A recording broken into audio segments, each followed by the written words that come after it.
බදුල්ල හාලිඇල මොරේතොට මහාවිද්‍යාලයේ ඉදි කෙරුණු පුස්තකාලය සිසු අයිතියට පත් කිරීම අද සිදු කෙරුණා.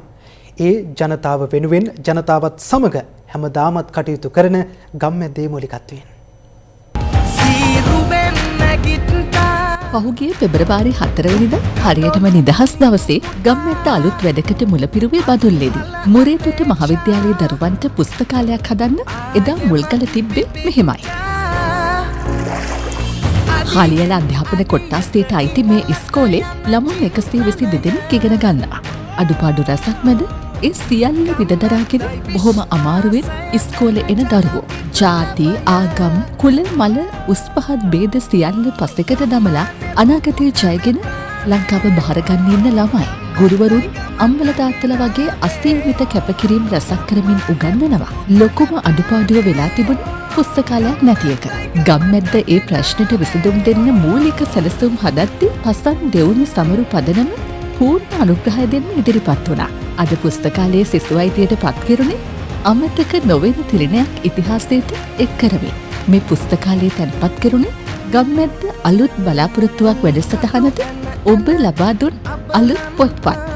මේ අවස්ථාවට දරු දැරියන් සහ ආචාර්ය මණ්ඩලයේ නිවුස් ෆෙස්ට් ඉංග්‍රීසි ප්‍රවෘත්ති අධ්‍යක්ෂ ප්‍රිනාස් මොහොමඩ්, පසන් දෙවුනි සමරු පදනමේ භාණ්ඩාගාරික SSD වීරසේකර, හිටපු සභාපති HKI පරණවිතාන, හාලිඇල ප්‍රාදේශීය ලේකම් චමින්ද වීරසිංහ, බදුල්ල කලාප අධ්‍යාපන අධ්‍යක්ෂ සරත් රණසිංහ, විදුහල්පති TMSK තෙන්නකෝන් යන මහත්වරුන් සහ රාජ්‍ය නිලධාරීන් රැසක් සමග ගම්මැද්ද කණ්ඩායම සහභාගී වුණා.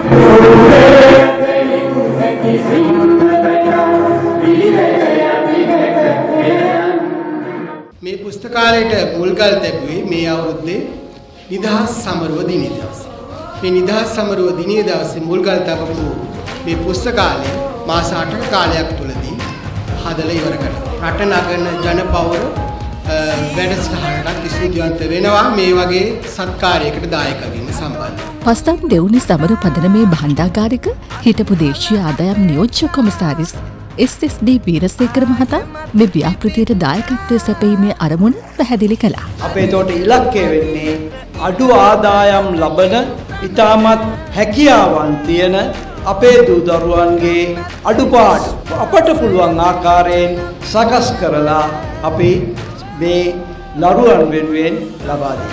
අපේ අවශ්‍යතාවය ඒ දරුවන් ඇත්තටම ඉතාමත් හොඳ තත්ත්වයට දියුණු කිරීම. උත්සව සභාව ඇමතු රිනාස් මොහොමඩ් මහතා. පුස්තකාලයකින් අපි ලබා දෙන දැනුම අනාගත පරම්පරාවක් හදන්න වැදගත් වෙනවා. පොතක් කියන්නේ ජීවිතයට රසක් ගෙන දෙන දෙයක්. රසක් නැති හිසක් නැති වැඩක් නෑ. අපි හැම වෙලාවෙම කතා වෙනවා වෙනසක් අවශ්‍යයි. වෙනස කොහෙන්ද ගේන්නේ? වෙනස පටන් ගන්න ඕනේ අපේ මගේ මේ සියල්ලටම ගන්න පුළුවන් ආදර්ශ ටික පොත්පත් වලින් ගන්න පුළුවන්. පොත්පත් කියවීමෙන් වෙන්නේ ආකල්ප වෙනස් වෙන එක. ආකල්ප වෙනස් වුණොත් තමයි අලුතෙන් දෙයක් හිතන්න පුළුවන්. අලුතෙන් දෙයක් හිතුවොත් විතරයි අපිට ඉස්සරහට යන්න පුළුවන්. ඉස්කෝලේ දුරයි, ඉස්කෝලේ පහසුකම් නැහැ. ඒ කිසිම ප්‍රශ්නයක් නැහැ. ඔයගොල්ලෝ ඔප්පු කරලා තියෙනවා 87ක් O level pass, දෙන්නයි A level එකේ දෙන්නම කැම්පස්. තව මොනවද ඔප්පු කරන්න තියෙන්නේ?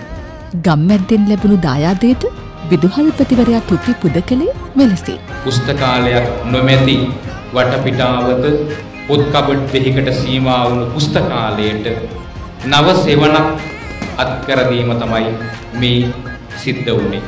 අපේ දරුවන්ට පොතපත කියවන්නට සෙවණ දුන් පසන් දෙවුලි පදනමින් නිලධාරීන් දීපල ප්‍රමුඛ ඉව පවුලේ සියලු දෙනාට ගම්මැද්ද කණ්ඩායමට ගෞරවනීය ස්තුතිය ප්‍රණාමය පුද කර සිටිනවා. ගම්මැද්ද රට නගන ජනපෞර